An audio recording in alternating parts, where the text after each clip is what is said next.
Good morning. My name is Patrik Brundin. I'm from the Van Andel Institute in Grand Rapids, Michigan. I'd like to start by thanking Defeat MSA for organizing this meeting and for inviting me to speak to you remotely. I'm going to talk about possible disease mechanisms and research into potential treatments of MSA. And of course, this is an exciting emerging area with lots of activity. First, I just want to give some of my disclosures. I'm a consultant for some companies. I have some grants from companies and ownership in a couple of entities, and I'm also on a steering committee for a clinical trial. Today, I'm going to focus on three topics. First, I'll describe some potential cellular disease mechanisms. Second, I'll describe the possible origins of multiple system atrophy. And finally, I'll give you a taste of what experimental therapeutics that are in the pipeline. So let's start with cellular disease mechanisms. And let me say at the outset that we don't know very much, but we're learning a great deal as we continue to research in animal models and cell culture and in human tissue samples. We do know, and I think Dr. Lang summarized this earlier this morning, we do know that alpha-synuclein plays an important role in MSA. It's normally a soluble protein that has some kind of function in nerve cells. And as I'm going to tell you later, maybe in other cells in the body too. It moves around inside nerve cells, and under abnormal conditions, it can form clumps. In Parkinson's disease, these clumps, they're called Lewy bodies, they form inside nerve cells. And as you heard this morning, in MSA, the protein clumping actually takes place mostly in another cell type, the supporting cell type called oligodendroglea. The oligodendroglial cells, they actually have synuclein aggregates, and we don't really understand how they form them or why they do this. Normally, the oligodendroglial cells have very little alpha-synuclein in them, so something must go wrong. Now, this is what it looks like in the microscope. This is a paper by the legendary neuropathologist Kurt Jellinger that he just published a few weeks ago, describing, you can see here the brown stain in different brain regions of a person with MSA, alpha-synuclein clumps. It's interesting that the clumps that form in MSA are not just different in where they're located compared to Parkinson's, being in oligodendrocytes in MSA and in nerve cells in Parkinson's, but they're also different in their biochemical properties. And this is just one example of a study that addressed this. So this is what it looks like when clumps form. You have the normal soluble monomeric form of synuclein. That means it's one molecule at a time. It will then, for some reason, misfold, and when it misfolds, it can seed the aggregation of other monomeric, normally unfolded alpha-synuclein. So the bad guy meets the good guy, it converts the good guy into a bad guy. So we have two bad guys. This is called a dimer. Then this process will repeat itself and you have lots and lots of these forming. We call them oligomers. And finally, they form large sheets, several oligomers together, and we call this amyloid, and these are the aggregates. And they're inside glial, so glial cell inclusions in multiple system atrophy, in oligodendrocytes. And somehow this leads to neurodegeneration. In this particular paper, they focused on this process a little bit more, the parts at the top of the diagram, and they asked the question, are the aggregates formed in Parkinson's disease and MSA different? So they took MSA, brain tissue, got some aggregates out of the brain tissue, put it into an artificial type of test tube environment, and then they also, in other test tubes and cell cultures, took Parkinson aggregates and put them together with the monomeric normal synuclein. They then followed this process of oligomerization, amyloid, and aggregate formation. And what they saw is that the dynamics were very different. So here are the Parkinson data. These are different patient brains, and the higher up you come here, the higher the dots are on the diagram, the more aggregates there are. And you see that in some cases there were aggregates coming from the Parkinson brain, especially when you took the insoluble fraction that they prepared from the brain. If they took the soluble fraction, there were no aggregates forming. Totally different with MSA. The MSA was much more prone to cause aggregation. You see the dots are higher up on the MSA brain samples. So something is clearly different here. And we're trying to understand today why the MSA aggregates are so prone, or the MSA synuclein aggregates are so prone to replicating themselves and seeding more aggregation. And just recently, there was a study where they used electron microscopy to study the aggregates from MSA brains. This study was published in Nature this summer. And they saw lots of aggregates in a normal electron microscope, which was what one would expect. But with this particular study, they could use a fancy method to look at the highest level of resolution. It's called cryo-electron microscopy. And they could identify that the MSA type of aggregates were different to those in Parkinson's. So the structures of alpha-synuclein aggregates are different in MSA and Parkinson's. And as I said before, they're particularly prone at seeding. And as I said at the beginning, they prefer to seed and form these aggregates in the oligodendrocytes. So something is different to Parkinson's. So not only do aggregates appear in glial cells in MSA, there are other things that happen too. We know that these cells that are depicted in purple here, which are immune cells called microglia, they become activated. So they release all these little red balls out, which are pro-inflammatory mediators, things that cause inflammation in the brain. It's even possible to measure pro-inflammatory mediators or cytokines in the serum, in the circulation of people with MSA. This study that came out a few years ago from Sweden illustrated that a couple of these mediators, called IL-6 and TNF-alpha, were particularly elevated, even when measured outside the brain. And the paper also concluded that inflammation might be involved at an early stage of MSA. And I'm going to come back to this later. So, protein aggregates form, inflammation occurs. What else happens in MSA? Well, the mitochondria, which are these yellow cigar-shaped things inside cells and produce energy, they also seem to be affected by the disease process. So there's some degree of energy failure in MSA.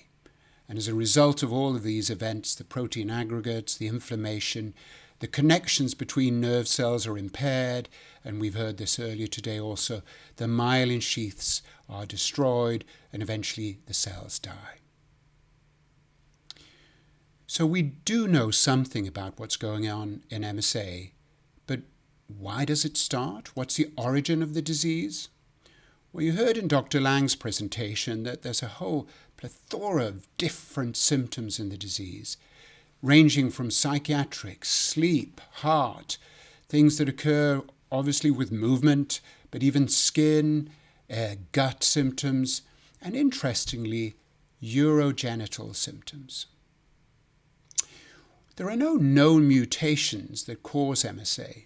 That's different to Parkinson's, where some rare forms of Parkinson's disease are actually coupled to mutations.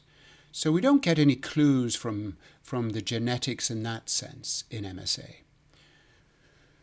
Also, if you look at very weak genetic risk, these are studies called GWAS, or genome-wide association studies, there are no clues that pop up telling us what the origin of the disease might be.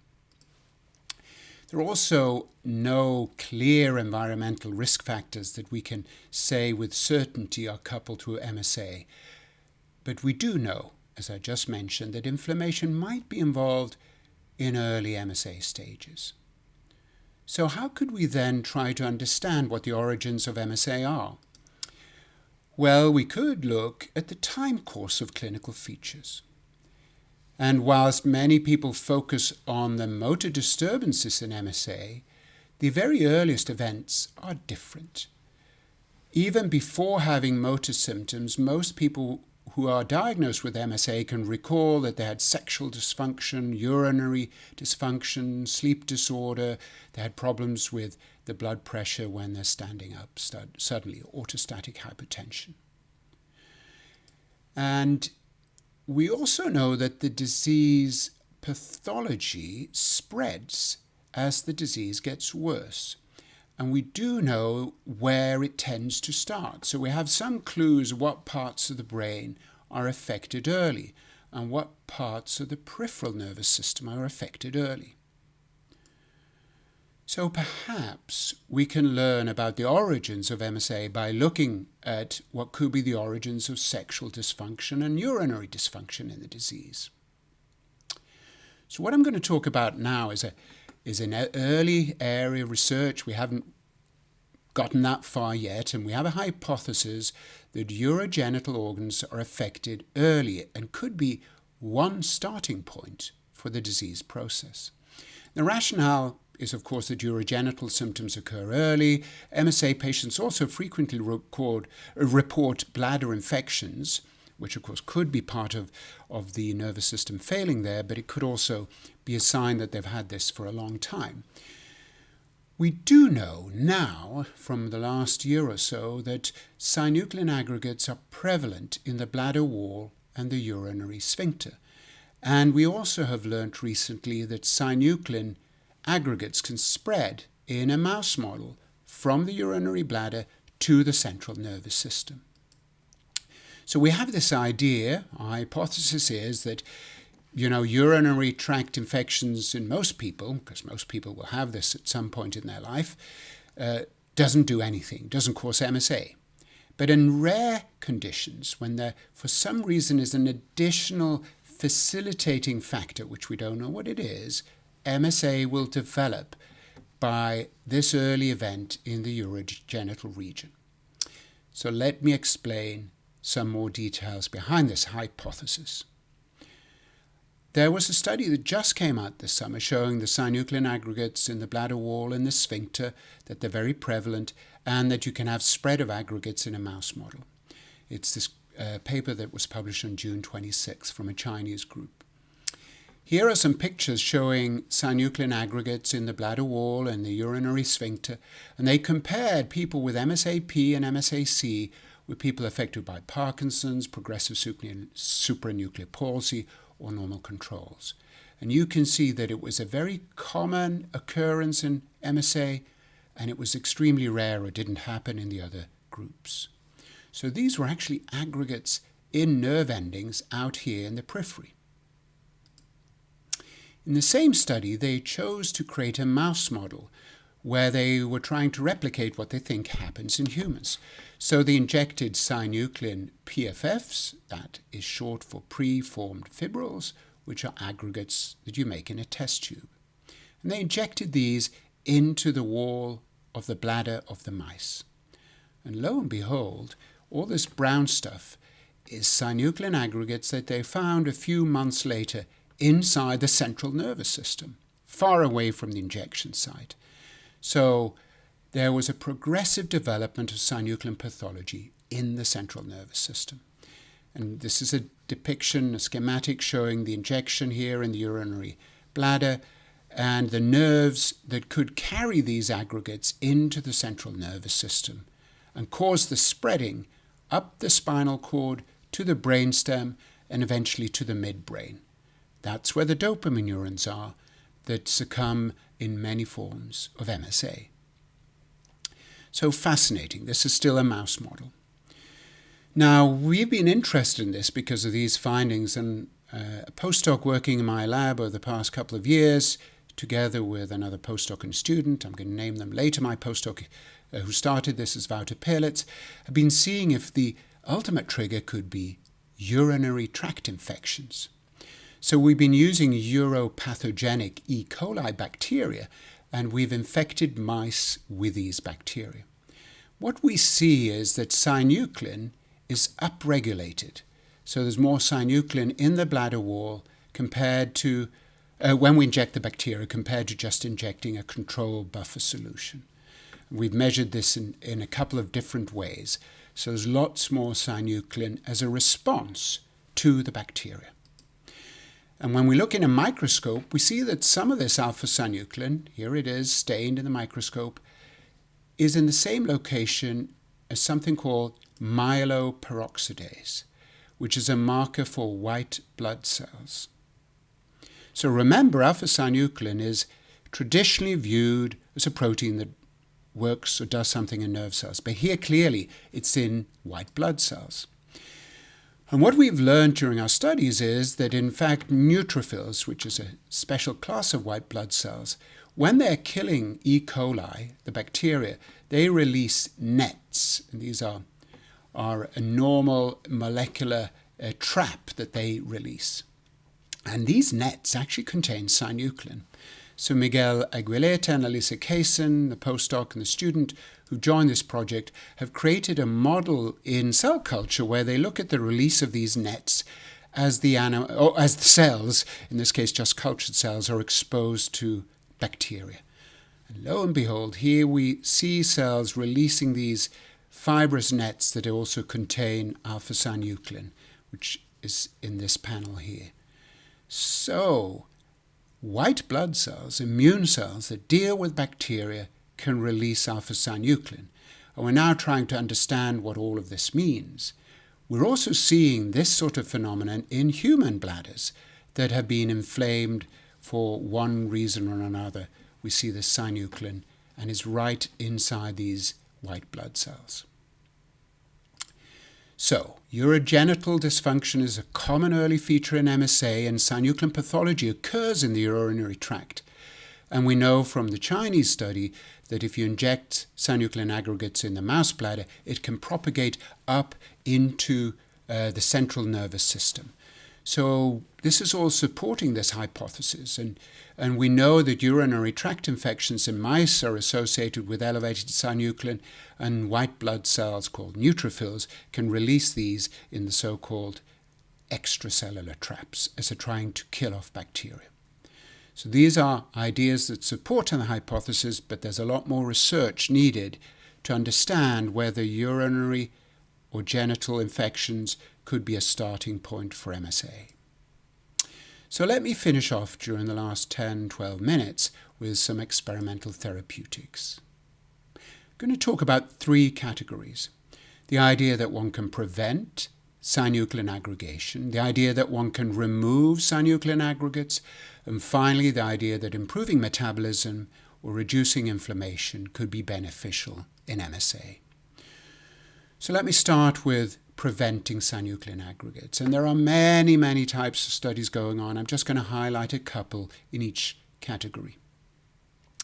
There is a small molecule called, for short, Anli-138B, which is quite a mouthful. But it's been shown to interfere with the clumping of alpha-synuclein.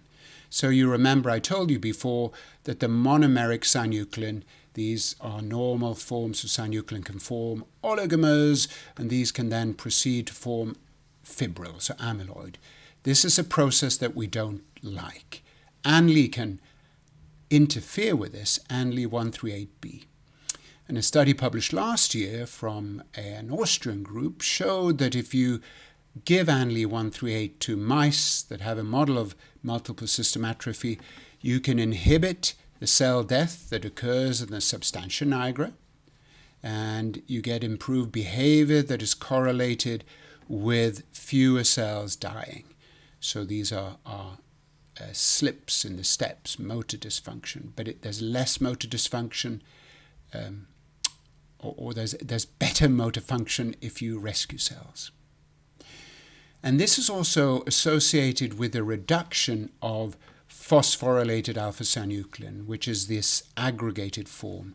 So Anli-138 removes aggregates and improves cell survival.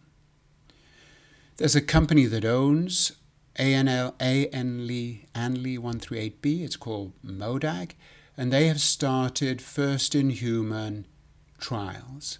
And these trials have been done in healthy volunteers, And they just reported a month ago that there's excellent safety and tolerability with this drug, and the levels in the plasma are high, and they're now interested in pursuing this, of course, in multiple system atrophy.